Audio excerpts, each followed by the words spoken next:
Good morning. The other day in live video just stopped. Start again. Right, where? You start.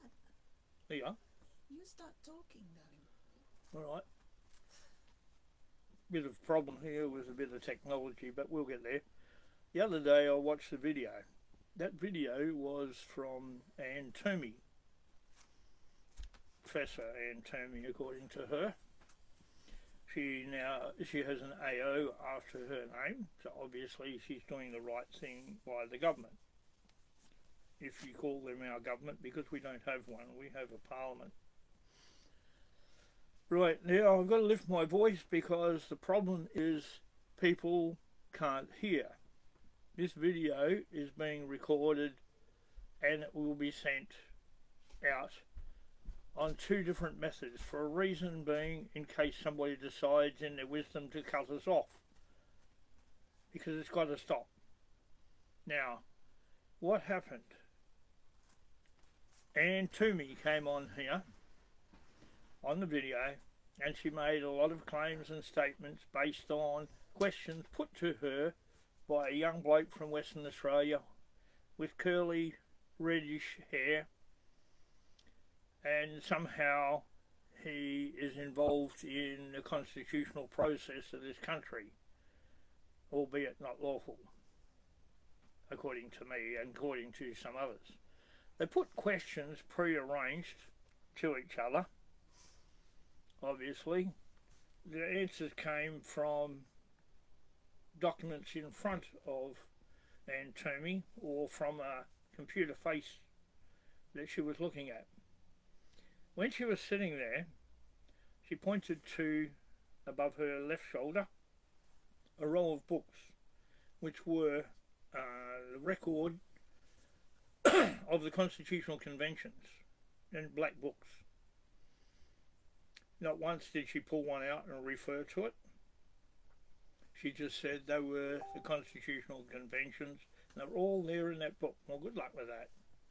Under that, she had her books that she wrote. Have I read some? Yes. Do I agree with what she wrote? No. Quite often she writes, some she is truth, some is not. I'll tell you that now. I'm not attacking her. She's in the system. She teaches what the government wants, what the curriculum will be when taught at schools, and that is not the law. A lot came out, so let's put one myth to bed. That the Australian government is a corporation. It never was. It can't be. It has an ABN number, so it's a business. It's a trading company, in fact. So we'll come back to that later, because there is a problem with what she said.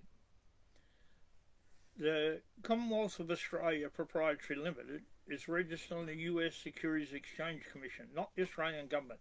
So she was correct there. Just didn't tell you who it was. It was put on there. Its registration number is 0000805157. It's registered in Delaware, District of Columbia, State of New York. Like at a lumpet, there is people from this country there in the embassy that actually run that corporation. That corporation isn't the Australian government, it's the Commonwealth of Australia Proprietary Limited. They're running us. That's how it looks to us. We don't really care because it has no bearing. If you go into Nunn and Bradstreet, there's 18 companies. Those 18 companies are registered with FARA, Foreign Agents Registration Act of America. That's a fact. They can't come back into Australia. They're registered as foreign agent government entities. That they are. But they couldn't come back into Australia unless they came back in under the Corporations Act through Section 51, subsection 20 of the Constitution. Now we come to the Constitution because that's a debatable thing which we got into with this thing. I just sat back and watched it in awe at the nonsense that was actually spread. Now, these companies come into Australia through the Corporations Act, and because of ASIC and the Corporations Act, they have to register with Fair Work Act Australia. To do that, they have to have an ABN number. So what you've got is every public utility, every government department, every state government, the courts, the whole lot have ABN numbers, all registered through there. They say they're not, they deny it, they pull all sorts of garbage. So let's look at what the truth of what's going on behind the scenes. Anne Toomey said this is a book written by two men. Well, that's a pretty classical example of how to make something look insignificant. But Anne, you come unstuck when you presented your little booklet, which was the Commonwealth Constitution in the book form, and you said that that is the Commonwealth Constitution. Unfortunately, it had the Statute of Westminster attached to it. Well, you didn't explain how it could be attached to there as part of it when it really is not. It wasn't put into our system until 1942 with the Statute of Westminster Adoption Act, when John Curtin introduced it to Parliament, and Parliament passed it, and all the rhetoric that goes with the unlawful parliaments we've had. He backdated it in 1931. He negated it. The Constitution's clear. You can't have retrospective legislation. He just wiped it out. You made other statements, and this is actually the one that came to Australia. This is the one came back from Queen Victoria. It even says 63, 64 Victoria, Commonwealth of Australia Constitution Act. It's actually 1900 UK. It was put through on, or proclaimed on the 9th of July 1900. See, there is no signature of any queen on this. No. You turn back to the back page. I'm doing this specifically because of what was told now, because it's good.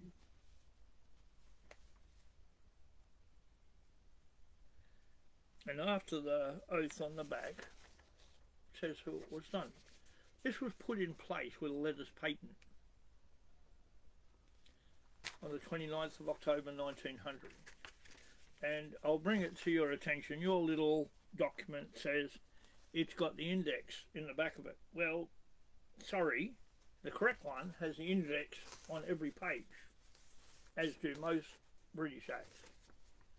Have a look, you can see the index under my fingers, and it's there, see?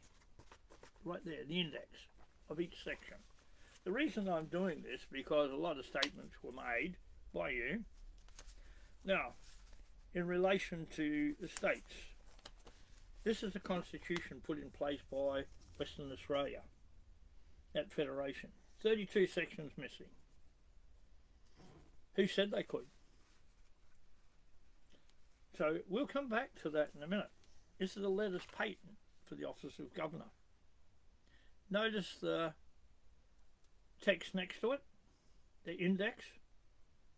It's a letters patent. 29th of October 1900. It actually says so on this one. And when you go back to the back page, it has, by warrant under the Queen's Sign Manual, Muir Mackenzie. Interesting. Not signed by the Queen, I get that, because it was done by decree. I get that too. So I'm just bringing these out because I'm going to refer back to them several times, including this. You said that the Parliament has plenary powers. Sorry. They have, but not the way you put it. You make out they have the power to pass whatever laws they want, whenever they want. You are an intelligent person. don't try to pretend you didn't know what you were saying, because you did. What you said was correct but incorrect. Does that need explanation? Absolutely. The Constitution is clear. This one. On the sections 1 to 128. You said this is a book. Contains section 1 to 128. This has the 9 clauses. This has the 9 clauses. You pointed to a red book or a brownie red book and said that was the original one. I get that. I've actually seen that document. And is it the same as this? Yes. Now, the problem is, you said this was written in or published in 1901. It was actually published, the original one, 1903 and 1904. Because some of the stuff that's in it, the annotations, were what happened or was added by Queen Victoria. They didn't have the 9 clauses available to them to put to this book before 1901. 9th of July 1900, we got the Act after that. Queen Victoria, by proclamation, added Western Australia into the Federation. That proclamation is on the wall of the Church of England, St George's Terrace, Perth, Western Australia. It's there. You can see it. I acquired a copy of it quite a while back, and am I giving it out? No. There's a reason for that, and I won't tell you now because it's not necessary. You made statements local government was in the state constitutions. Well, thanks for revealing the truth, but not the way you said they are. What you said with this book, it's just a book. It's not the Constitution. Well, actually, that's incorrect. This book contains this. So, in actual fact, even though it has a lot of text around it, it is the Constitution. Then it goes all the way back to section 1. And it goes through the 9 clauses, explains what each of them mean. Then it goes back and it explains 1 to 128, how they come about it, what imperial law, what American law, what Canadian law influenced the interpretation of our Constitution, ours, the people's. Nothing to do with the government. The government is nothing but a pack of dishonest people gathered in political parties, hell-bent on destroying this country, bringing it to its knees, and handing it over to the WEF and the WHO. Can't happen unless we kowtow and bow to them. The texts in here of interpretation were used by the High Court until a few years ago when they stopped using it. Why? Because the influence of the political parties removed it, so it couldn't be used.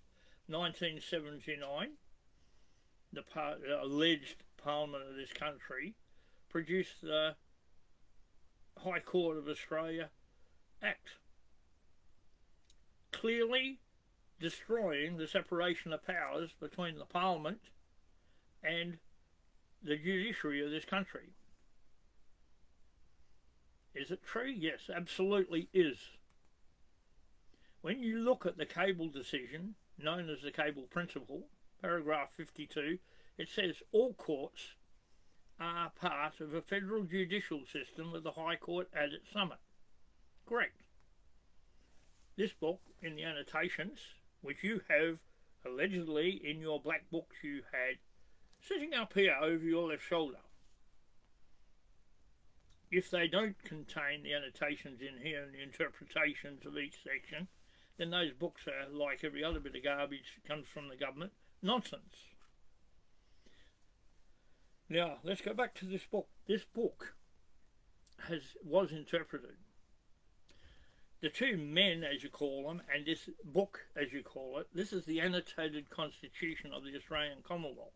Is it the little book of pages? No, you are correct there, except for one thing. This contains it. This then goes back and explains each little section. It is a public record added to the interpretation, so that the interpretation would be correct according to the framers of the Constitution. Some people have said, why would this so-called government want the interpretation changed? Well, the same reason why they produced the Green Constitution. The green one. The one you said was exactly the same as this. Either you lied, you forgot, or you certainly didn't know.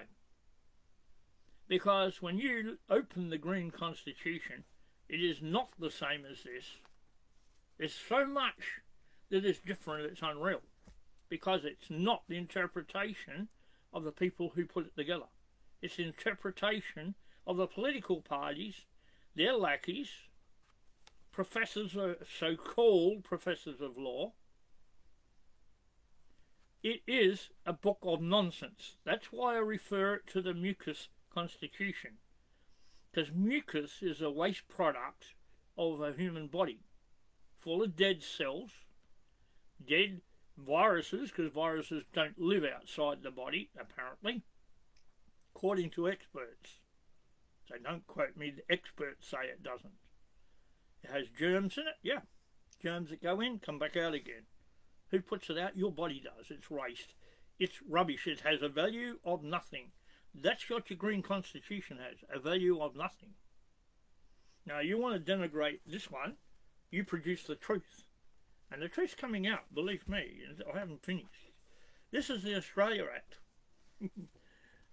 The act that you said was signed by Queen Victoria, but it actually was not. Not this one. The copy that went to England was allegedly signed. Allegedly. And there's nothing on the bottom of it to say when it was proclaimed or anything else. But what I want to put to you is the truth of this.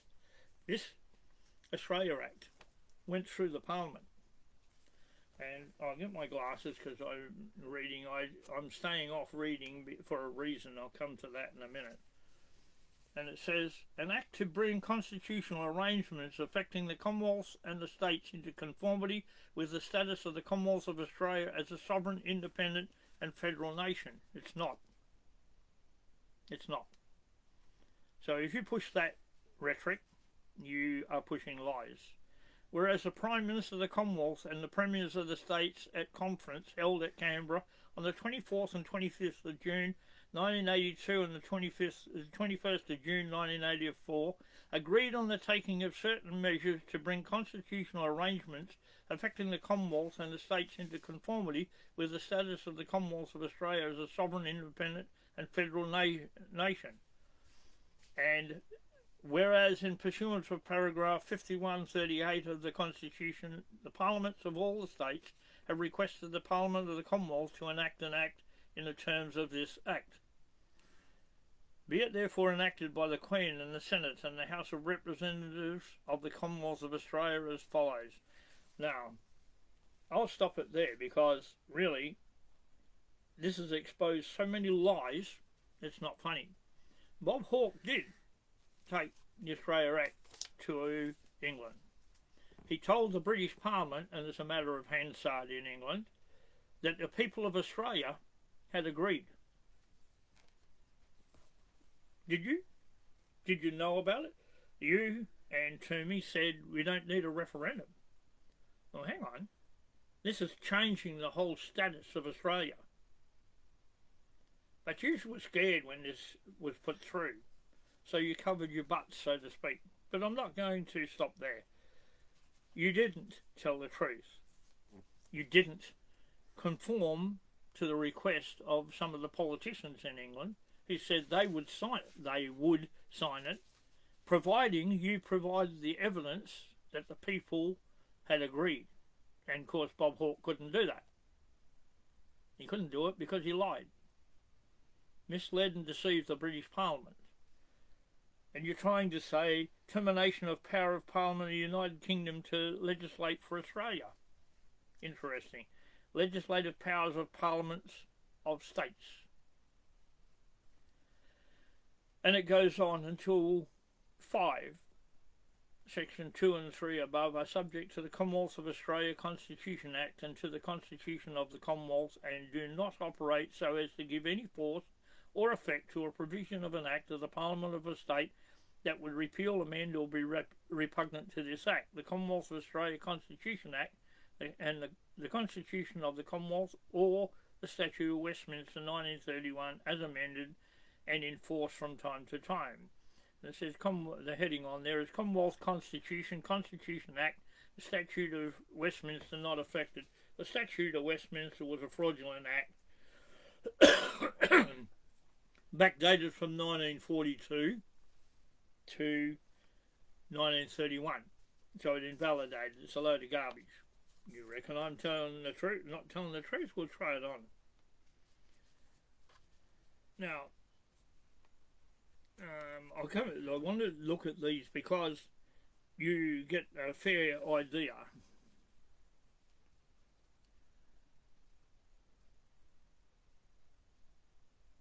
Proclamation uniting the people of New South Wales, Victoria, South Australia, Queensland, Tasmania, Western Australia in a federal commonwealth.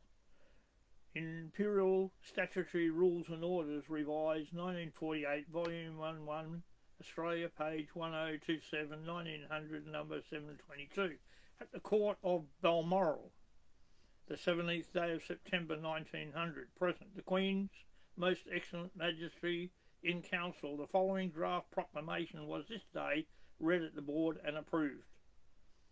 A.W. Fitzroy, by the Queen, the proclamation.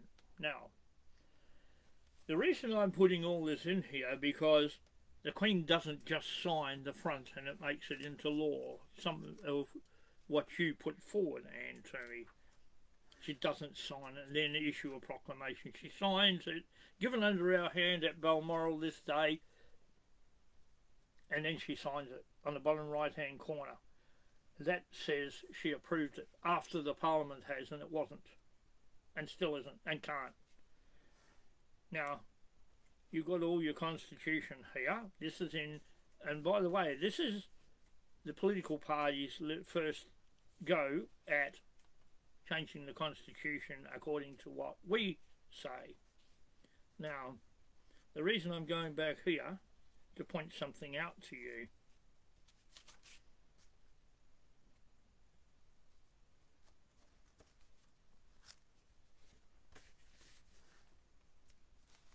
If you could see these, this one and this one, front page is the same. The reason I'm saying that, because the 9 clauses are there. You keep saying the clause 9 establishes the Parliament. Establishes the Commonwealth, does it? Clause 1. This Act may be cited as the Commonwealth of Australia Constitution Act. The provisions of this Act referring to the Queen shall extend to Her Majesty's heirs and successors.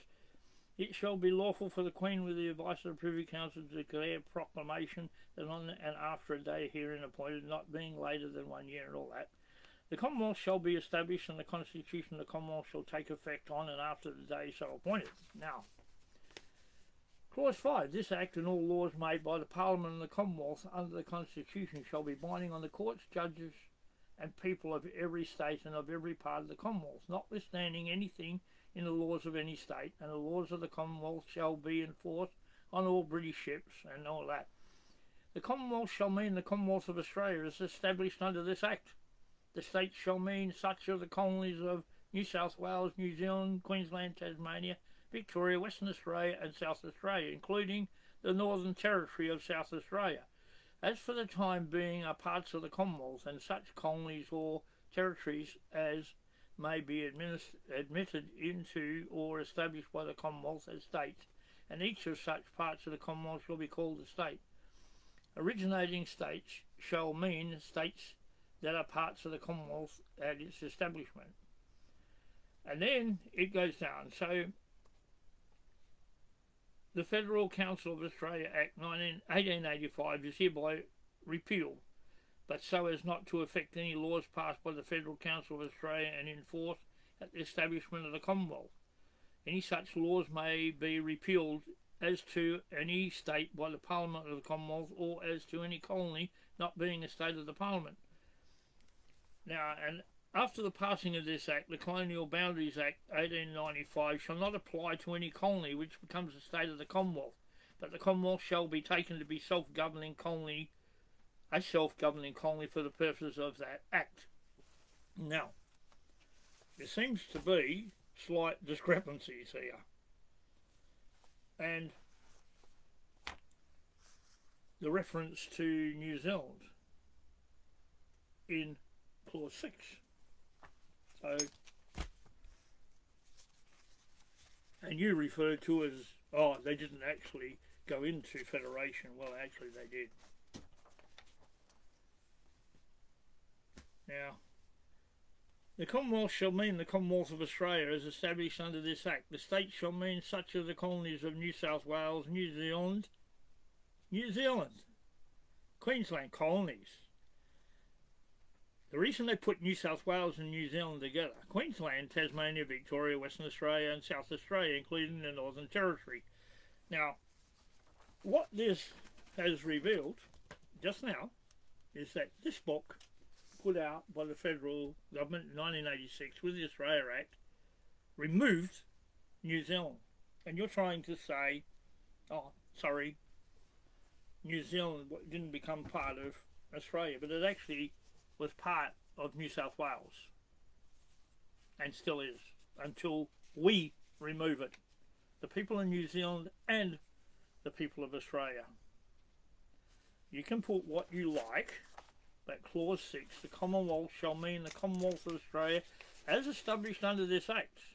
The states shall mean such of the colonies of New South Wales, New Zealand, Queensland, Tasmania, Victoria, Western Australia and South Australia. Isn't that clear? So New Zealand at Federation was part, and it was an original colony.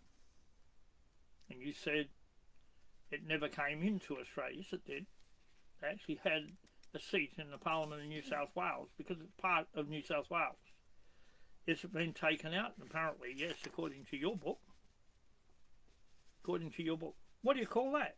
Treason? Fraud? You've got a heap of things you have to clear up.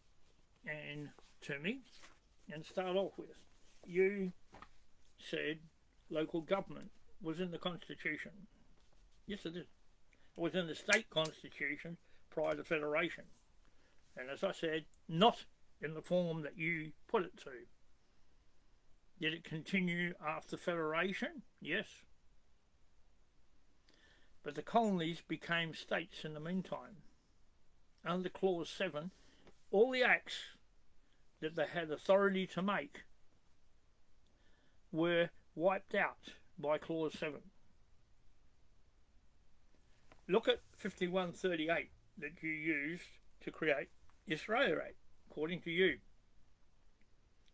51, which created the Australia Act, 38, says, with the conferral of the parliaments of all the states, and you said that at the beginning of the Australia Act, but you didn't have any. You didn't have any states then. Why? Because the states are created under 107, 108 and 109 of the Constitution. They derive their authority from that, from the Constitution. Do they? Yes. Was it upheld by the High Court? Yes. Come to that one in a minute. 106 allows the state constitutions to continue subject to this. Subject to this. Because they're British acts, the state constitutions are. And what you've concealed is that they are who they are. But the parliaments of those colonies are the local governments. They're the local governments established under imperial law, established under state constitutions. letters patent, made letters patent on the 29th of October 1900 by Queen Victoria in their original state. Original text. Western Australia put one in without it. They did it deliberate. Try and remove Western Australia out of the system. And rightly so, you said they had tried to remove Western Australia out of the later date. Didn't work because it couldn't. It couldn't. The preamble prohibited it. The 9 clauses were put there by Queen Victoria to become part of the Constitution of the Commonwealth of Australia. The Commonwealth Constitution Act 1900 UK, as stated in the Commonwealth Constitution Act, the annotated one, from the public records, clearly states that it is an enabling act. The British Act is an enabling act. It enables the people of the colonies to form states, and the votes and the members selected from those states form the first Commonwealth Parliament. They need the representatives from 6 states to do it because they were all originating states. Can you comprehend that bit? You didn't say that in your lecture, and you don't in anything else. In fact, you say the Parliament has plenary powers. Well, it doesn't. An ambiguous statement? No. A very clear statement that what you said is incorrect. You've been taught nonsense, and you're teaching nonsense. How do I know? Because I read it. You said in your video, read it. I did. I read right the way back to the 16th century, and when there was an upheaval in England and all the law that went with it. I read the lot. Why? Because I can. I took the time to do it. Why? So this country could operate under the people. Now, in the annotated part of this, before Federation, O'Connor was asked, stated in Convention, and it should be in your black book if your black books are accurate. He said, if it was asked of a politician, what is the highest authority in this country? He would say the state constitutions, because they're imperial acts. That was the reasoning, but he didn't say that in there. I'm just putting it in so you know what he was referring to, the imperial acts. Because they were the acts that governed the colonies, like it or lump it. Did anyone have the power to alter it? No. Those little black books you got over your left shoulder show that they didn't. They show they didn't. And come back to that in a tick. Now, what is this plenary power that you refer to? Inside of the parameters set by the Constitution, and that is what it is. It sets legislative authorities. In those areas of legislative authority, the Parliament is granted the right to pass laws in a plenary fashion. Who puts them together? The Governor General in Council. Paragraph 62 to 68 of the Constitution is very clear on that.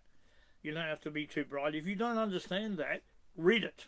Like you said to everyone else, read it. You read it. You wake up. You put the truth here, Anne, because what is you're trying to put over is, this will be all right. We don't need this. We don't need that. Nonsense. Every single thing which is an alteration to the Constitution Act, this one needs a referendum. Read 128. 128 and conform. You never did. Never did. You said the referendum in 1974 in relation to local government. It wasn't to add it to the Constitution. Well, perhaps you lived a very sheltered life. Because if the people voted for the federal parliament to finance local government,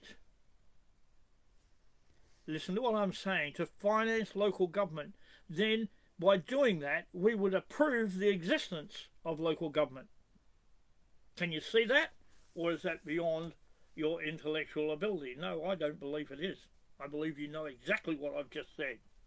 You also know the Constitution sets the parameters as how we wish to be governed. How do we find that out? In your little black books over your left shoulder. Because it states in there, and it's in here on page 346, it says not all enactments of the Parliament are valid. Only those made pursuant to, in accordance with, and under the authority granted by the Constitution, and those laws only are binding on the courts, judges and people of every state. All other laws are void. Clear? I read it. I comprehended it. I remembered it. You see, while you're setting the people up, I'm setting you up, and have been for a long, long time. Because I can.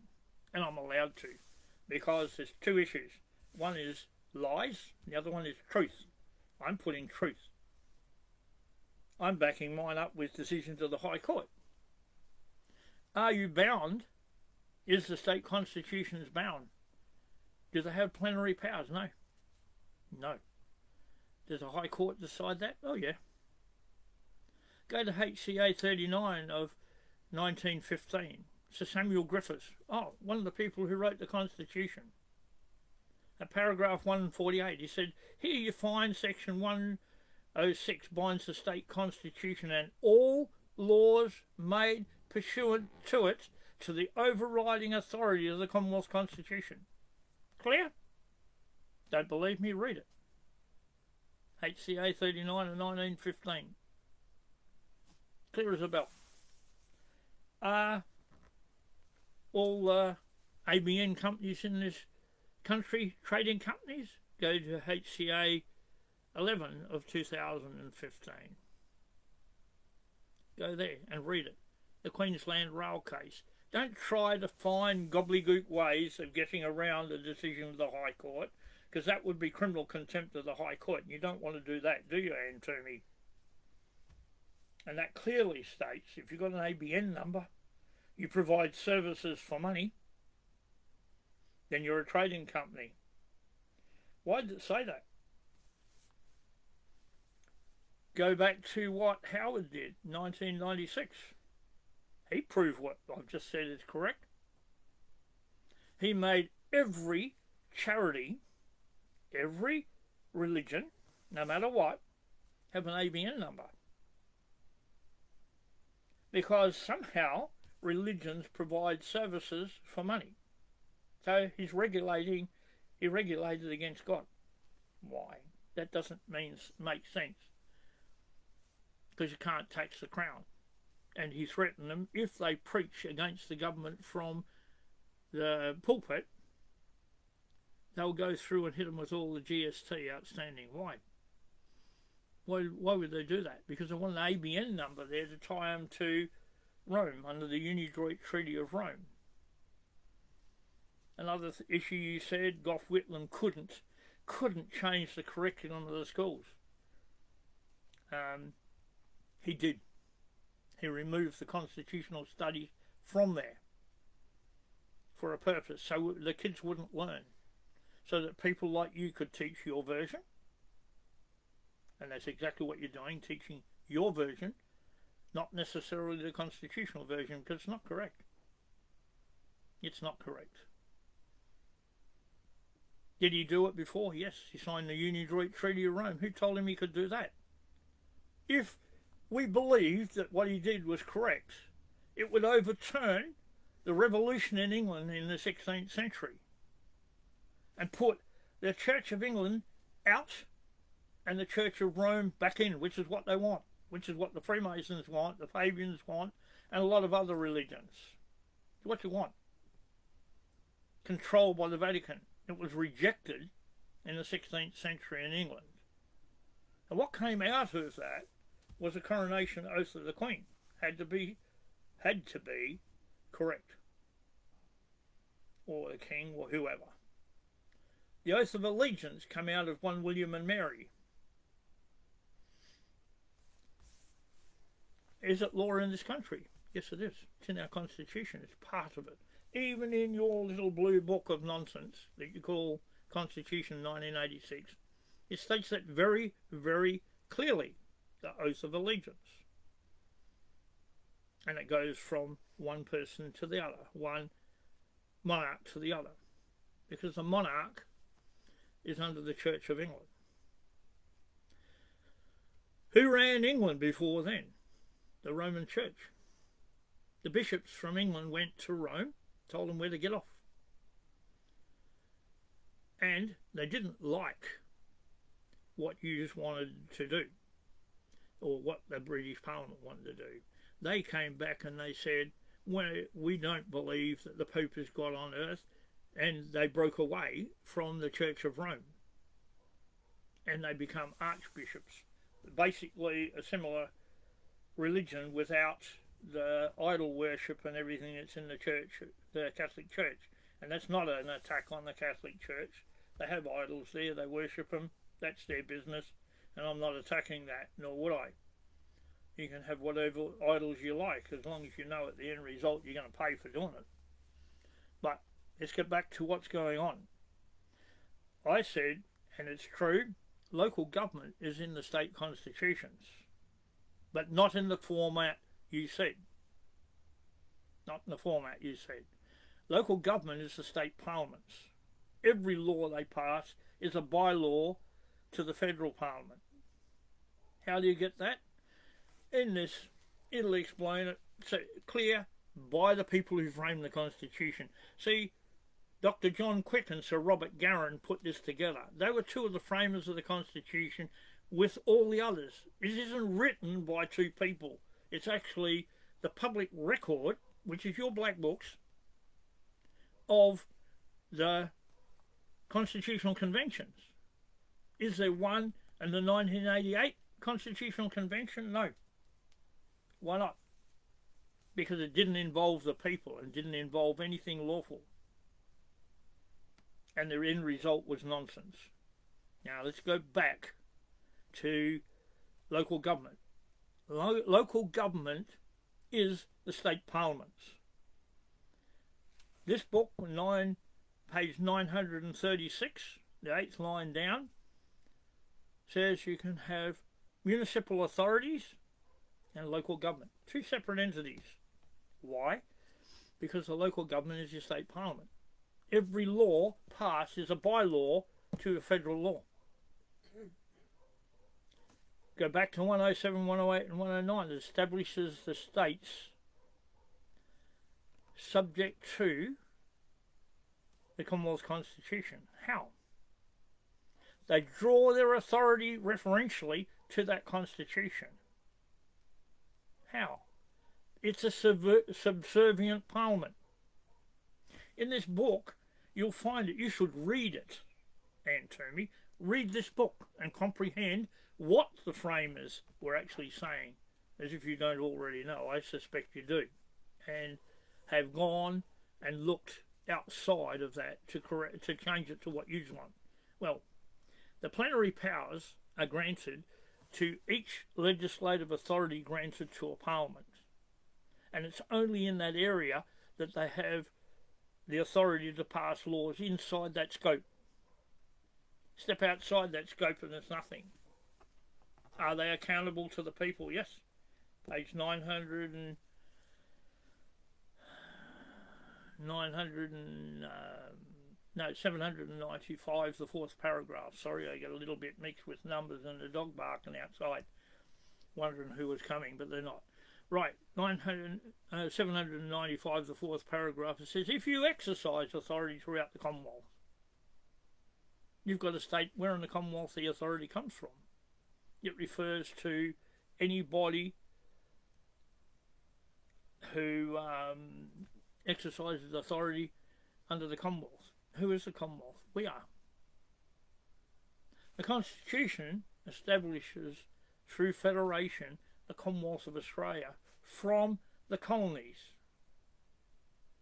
They become one colony sitting under a constitution, clear as a bell. They are the Commonwealth. Politicians are elected to serve the people of the Commonwealth. The judges, magistrates, lawyers, courts, all your politicians are all selected and employed to serve the Commonwealth. Every public servant is there to serve the Commonwealth. They are required by 1 William and Mary to swear the oath contained in the Constitution. To swear the oath of allegiance.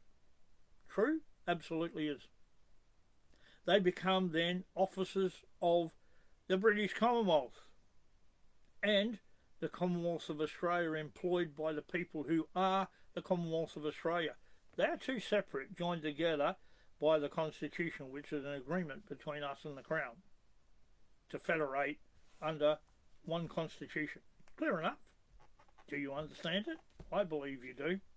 I believe you don't want to. So your local government is a state parliament.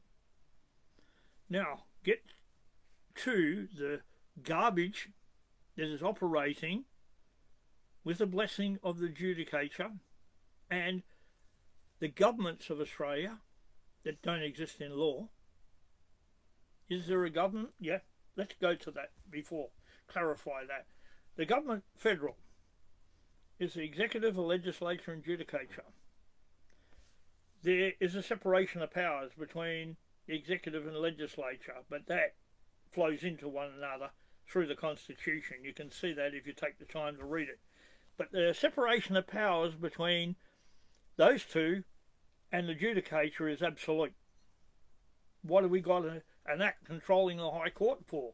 Why do we have rules made by a federal parliament controlling the court? Do they? Yes, they do. Yes, they do. We've got cases before the High Court, and they're being controlled by rules. That's treachery to overturn the Constitution. But when you look at Section 42 of the Commonwealth Crimes Act, 1914, that's conspiracy to pervert the course of justice, which is exactly what you're doing. And you would know that, Anthony. You would know that. Or you would be expected to, being high up in the law system, to be fully aware of what that is. Now, we go back to the local government. Local governments are all registered trading companies. They have ABN numbers. They admit providing services for the rates you pay. So they provide services for money. They employ people. The so-called councillors no longer have divisions. Oh, they represent this, that and the other. No, they don't. They go there, they're paid, which they never were before. Why are they paid? Who said you could pay them? Who said that we can have a group of people sitting in a company granted power to make bylaws without any recourse by the people? Who said they can? We didn't. Does anything they pass have any authority in law? No. Is the Act law? No. Why? Now let's look at where it came from. You say local government was always in the Constitution. Yeah, it was, but that was a state parliament. The other one you've got now didn't exist. It was added to the state constitutions in 1979. See, by the reason I put this here in reference to the state constitutions, because this actually, the nice little people in Western Australia did everybody a turn. They actually put number 88 of 1979, that's when local government was added to the unlawful state constitution. Now, your problem is, and you haven't realised maybe, or you know and you want to conceal it, maybe, so let's just leave it as a maybe. Now, the problem is, 1979, they added the Local Government Act. Already said, 1974, that referendum was to authorise the federal parliament to pay an unlawful body. They didn't. They already had the duty to pay money to the states, who are the original local government, the only local government that's lawful under our constitution. You push for years, and all the rhetoric was there was no such thing as local government in the constitution, but it was always there. It was definitely in the annotated one by 1904. Now, Western Australia never, ever put its lawful constitution in place, and still hasn't. So Western Australia is not lawfully constituted under its constitution, does not comply with 106. So its local government, being the parliament, and the local government that is here doesn't exist. And the adding to the purported state constitution by number 88 of 1979 is a fraud. Every state added it then. Did they have the authority? No. Every state was operated by the Labor Party, who held the so-called power right across this country, including at federal level. So then what have we got? The biggest gerrymander you could have. So every state created local government into their state constitutions. But you clowns didn't realise, and this is where your Australia Act and Toomey falls flat in its face. Because when you read section 51 subsection 38, it says there was no authority at federation that the federal parliament could operate, because there was no federal parliament. There wasn't any. Wake up to the fact that there was no federal parliament at federation. The states, the colonies became states. They had to have elections to create the first state parliaments. 5 did, 1 didn't. Understand this. Read chapter 1. There's a pool of people selected by the governors of the states. That pool of people represent everybody in the state, because the Boundaries Act under Clause 8 of the Constitution no longer exists. So there's no boundaries, no electoral boundaries. Doesn't matter if it's in the state constitutions, because it only continues subject to the Commonwealth one. So if it's banned by the Commonwealth one, it doesn't exist. So Mark McGowan lied to us, but we're not getting on to that clown. Go back to the fact that there's no boundaries. So the Constitution's clear. Each person selected or elected represents the whole state. The whole state. So there can't be a gerrymander in the state and manipulate the figures, which is what took place several times in the history of this country. The electoral boundaries don't exist. There's a reason for that. And they, again, at federal level, the only boundary is 12 nautical miles offshore. And I know you said until the Parliament otherwise provides, but we haven't had a lawful federal Parliament. You see, I believe you know that August 1902, New South Wales removed its original constitution and replaced it with another one. 1922, Queensland removed its upper house.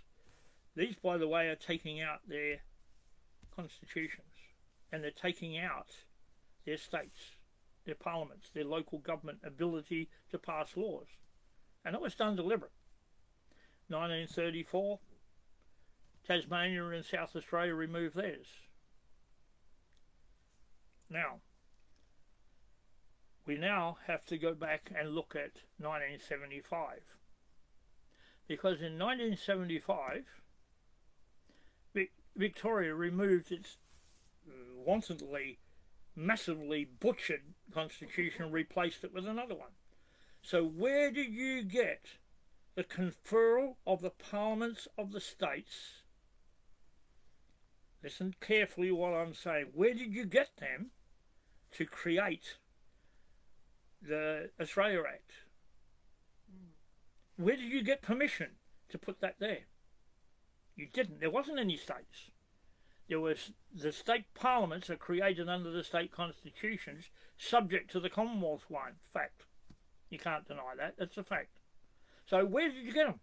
When there were no lawful states in existence. Go back to Federation, January the 1st, 1901.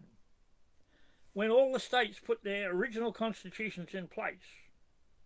Western Australia didn't.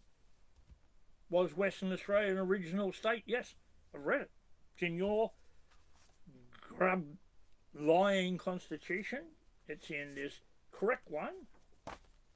And it's in Quick and Garrett, the annotated one. So, now you've got a problem. If you only had 5 states, and one was missing, and they're original states, New Zealand was part of New South Wales, I get that. That's in a lot of other documents, and it's fact. So I'm not going to argue that little bit. Now, you never, ever had a lawful federal parliament. Anne said you can't go back and wipe out all the laws. You don't have to. You don't have to. You know, what you're not comprehended, our Constitution says every single law passed in this country must be passed subject to the Commonwealth Constitution. So put the annotated one out. This says it. So if they've got to be passed subject to the Constitution and their constitutions continue subject to it, there is no power in here to alter the state constitutions. So you're saying the method of alteration of those constitutions is contained in those constitutions. It was until the 29th of October 1900 when Queen Victoria made them letters patent. An ability to alter or change any of the letters patents was vested exclusively in the monarch. Is that correct? Absolutely is. It's in the Statute of Monopolies. Billy Hughes knew it. So did other members of the Fabian Society who sneaked into this country and tried to take over the first parliament. I believe there was somewhat of 7 or 8. The number doesn't really matter. They tried it. So now let's go back and see what took place. You've got to comprehend what these people were doing. Little John Forrest. What he did is in Boulder in Western Australia, in the old town hall of Boulder, on the wall is the history and the factual evidence of what John Forrest did. How he tried to manipulate and control Western Australia, and the miner says, "Drop dead, idiot, we're not going into your federation under your conditions. We'll go under our own." So now what do you got? A problem. He eventually conceded. Queen Victoria accepted that and wrote the proclamation, which is on the upper floor of the offices of the Church of England, St George's Terrace, Perth. It's there. Go read it. I've got a photo of the whole lot. Friend got it for me. I wasn't supposed to get it, I was told, but who cares, I've got it. And it's hidden away where it can't be touched. For a reason. So now we don't have a federal parliament with plenary powers.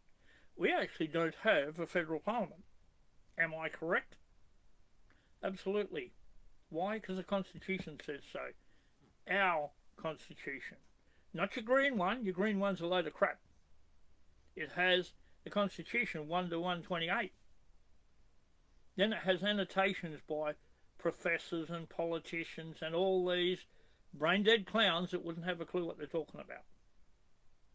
Most of them are following government policy through curriculums in school that mean nothing, and universities which mean nothing.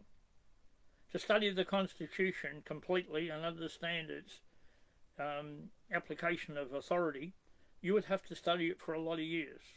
I started over 50 years ago with an old book. The one you have up on your bookcase, the first one, the old brownie coloured one, which disintegrated years ago. Mine said exactly what this says. You said, oh, it had to be amended or anything else. No, if you were doing it correctly, you would have sent out those amendments. Now, let's look at the second referendum for local government. You said, oh, it failed, it didn't mean anything, wasn't going to do anything. Nonsense. It was a referendum to recognise your version of local government, not the correct version, which is the state parliaments, in the Commonwealth Constitution. It said, do you approve the continuance of local government? Your type. We said no. That's it, gone. Do you approve the establishment? We said no. Gone. It had two others, the empowering and the ability to make bylaws. We said no. You had two answers for a referendum. It's not carried or not carried. That's garbage. That's a lie. Fraud. And that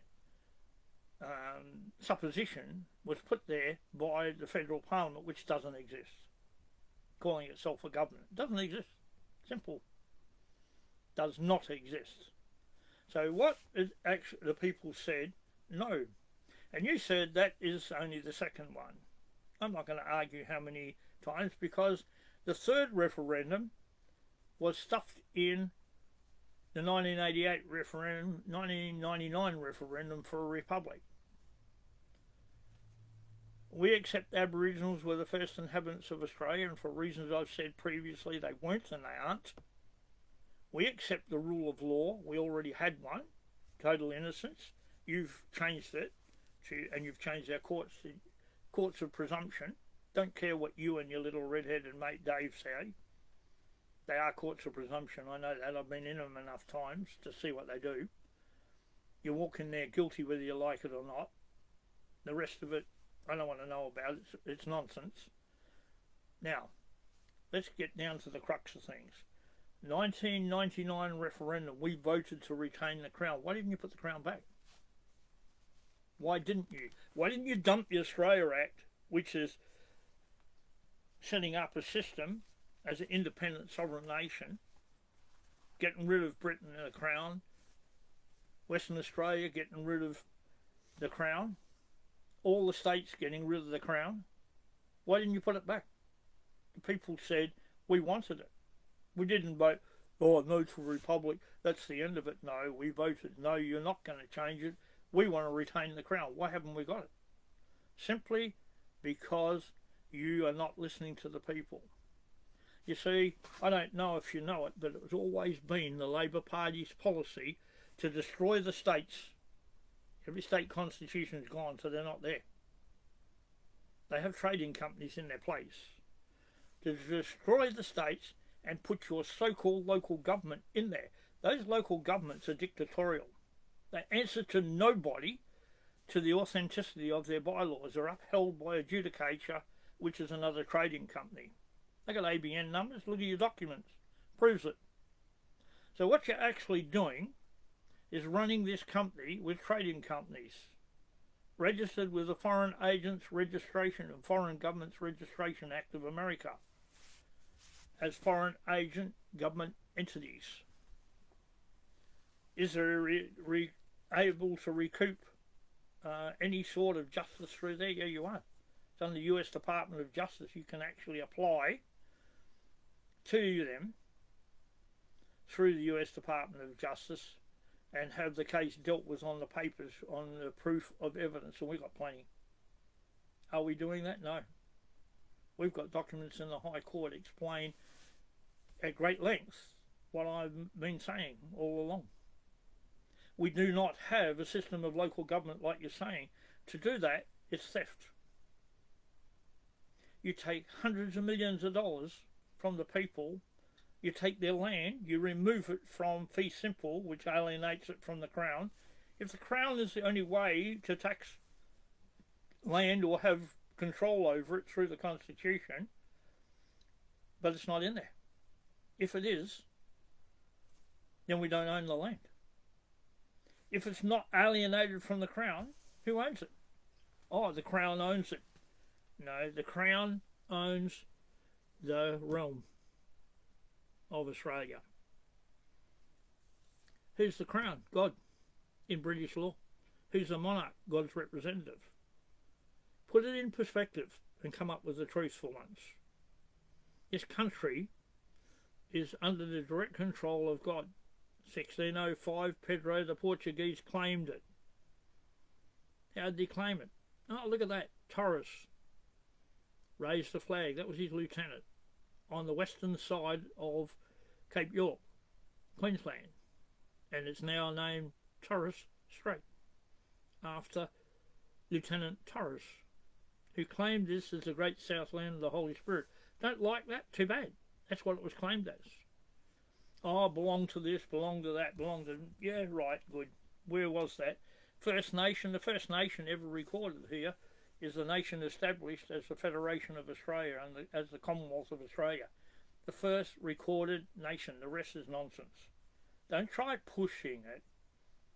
You're not telling the truth. The more you push the rhetoric of the government, the more you people look out of place, dishonest, and you're not. I know too many of you to know you're not dishonest people. What you've got to do is hunt for the truth. Put the truth back there. The clowns in this state don't even recognise Vasco da Gama's, Dirk Hartog, Ferdinand Magellan, and all those people that came to this country, and all the other people came to this country. They don't do it because they can't comprehend the truth. They're not interested in it. Now let's go back to the fact. This is the Constitution contained in here, along with the Hansard, the public record from the constitutional conventions of ours, of how this should be interpreted. The High Court used it for years until they were blocked, and they are blocked. And the common law is not decisions of courts. The decision of the High Court forms part of the common law, but the common law is the Constitution of England, Magna Carta, 1688, Bill of Rights, Act of Settlement, Habeas Corpus, and the King James Bible. That is the common law. And you deny that too. You've got a different version. Australia's common law. Well, Lippahar versus the Queen, 1999. Henry Lippahar was from Western Australia, and I read the decision. The High Court said decisions of the Supreme Court, although binding on the inferior courts, where they come from, do not form part of the common law. No precedent there.